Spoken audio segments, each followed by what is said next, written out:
உங்க வீட்ல குழந்தைகளோ இல்ல வயசான பெரியவங்களோ எப்ப வேணாலும் மருத்துவ உதவி தேவைப்படுற நிலைமையில இருக்காங்களா? அப்போ இந்த வீடியோ உங்களுக்கு தான்.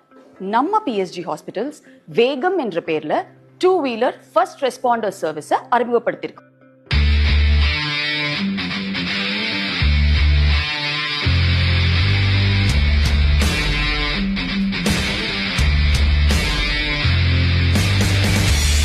அடடே, இது என்ன இன்ட்ரெஸ்டிங்கா இருக்குன்னு தானே பாக்குறீங்க? இன்னும் சொல்றேன் கேளுங்க. வீட்ல வயசான பெரியவங்க தனியா இருக்கும்போது உடம்பு சரியில்லைனா என்ன செய்யறது? ஒரு ஃபோன் கால். நம்ம வீடு இருக்கிற இந்த குறுகலான வழியில எல்லாம் ஆம்புலன்ஸ் வருமா? ஒரு ஃபோன் கால். இந்த டிராபிக்ல நம்மளால நோயாளிய நேரத்துக்கு ஹாஸ்பிட்டல் கொண்டு போக முடியுமான்னு சந்தேகம் வரப்போ ஒரு ஃபோன் கால். ஒரு நோயாளிய ஹாஸ்பிட்டலுக்கு கண்டிப்பா கொண்டு போகணுமா இல்ல வீட்லயே வச்சு ட்ரீட்மெண்ட் கொடுக்கலாமான்னு உங்களுக்கு சரியான